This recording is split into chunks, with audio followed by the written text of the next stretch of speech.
Death is an inescapable and unchangeable part of life. The notion that our time in this world has an expiration date no matter who you are is largely what defines us and gives meaning to the things we do. But while death is absolute and unchangeable, what does and has changed is our understanding and perception of it.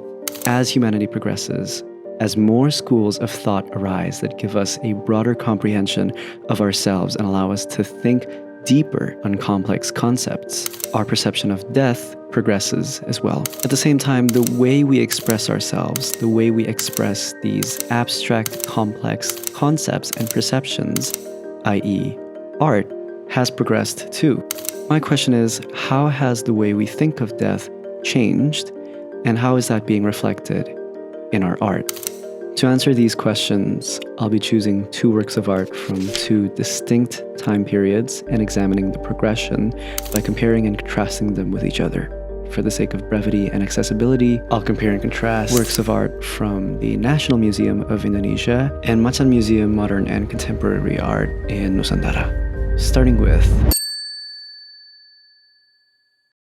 this wooden figurine with a skull in them is called a korwar, and they're found around the Cendrawasih Bay area of Papua New Guinea. These korwars seem to have existed as far back as 500 years ago, and they display characteristics that are not unlike most artworks from the Neolithic period, with their woodworks and wood carvings. They're a special kind of ancestor figure made by the Papuans, and they serve as a way to communicate with the people who have passed away. The word korwar itself literally means soul of the dead. Just from what the korwar's purpose is and what it's supposed to represent, I think you can start to see the understanding of death that the people who made and owned these korwars had at the time. The description on the museum wall for this exhibit explains this further. Mankind as individuals consisted of physical and spiritual elements. Even when the body disintegrates, the spirit or the soul stays eternal. In ancient times, tribes in Indonesia, such as this of the Papuans, had embraced the belief that life on earth is closely related to deities and the immortal souls of the village founders and their ancestors. The Papuan people themselves believed in two spirits, Rur and Nun, in one body. They believed that when death comes, the body will deteriorate and will be moved to a special place, the realm of corpses.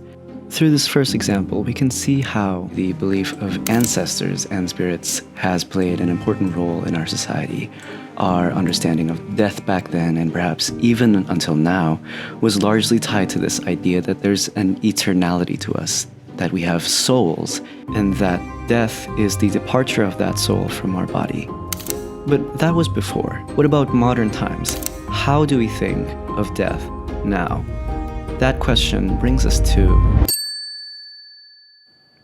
At the time of this video's making, Macan Museum, or the Museum of Modern and Contemporary Art Nusantara, is displaying exhibits from artist Chiharu Shiota. Out of all of her works, one spoke to me and deeply moved me, so much so that the work became the basis and inspiration for this essay. This one, Out of My Body, a piece made out of cowhide leather and limbs sculpted out of bronze. It's a piece of postmodern art that clearly takes inspiration from surrealism, the movement that depicts illogical, unnerving scenes that allow for better self-expression. Before I read you the explanation on the museum wall for this specific exhibit, which will be really important, take a look at the artwork for just a minute. Just examine it with me. Look at the limbs. Look at how they're so haplessly thrown about. Look at how the cowhide leather seems to almost explode from this one space. The red reminds you of flesh, and the holes make it seem like they're slowly dissolving. To me, when I first saw this scene, it instantly reminded me of death, but in a way that is wholly different from the previous artwork. On this work, Chiharu Shiota writes, "When a human life reaches its prescribed lifespan, perhaps it dissolves into the universe.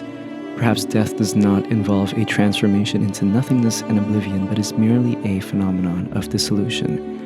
It's clear that Chiharu thinks of death in more abstract terms than just the process of a soul leaving the body. This is in sharp contrast to the Papuans with their korwar. This sense of eternality of the soul is non-existent in the presentation of Chiharu's more contemporary artwork. This sharp difference between Chiharu Shiota's perception of death and the Papuan's perception of death is exactly the progression that I want to highlight here. Obviously, because Chiharu has the privilege of living in a time that is more informed, in a time that greatly relies on science and technology beyond myths and beliefs of ourselves. She's come up with a belief that is more abstract and more philosophical in nature compared to that of the Papuans, who have had to rely on their own cultural and generational beliefs to form their own conception of death. Hopefully it's clear at this point just how much our perception on death has changed over the course of human history.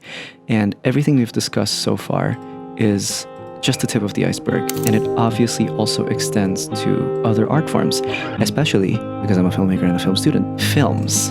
Throughout film history, we've seen varying interpretations and depictions of death, the soul, and the afterlife put to screen in a perhaps more nuanced way and a deeper way than can be depicted in any art form, just by the nature of how films are. But these on-screen depictions still owe it to their less contemporary peers and the works of the past, enduring works that have successfully captured, in paint, wood, or leather, the art of death.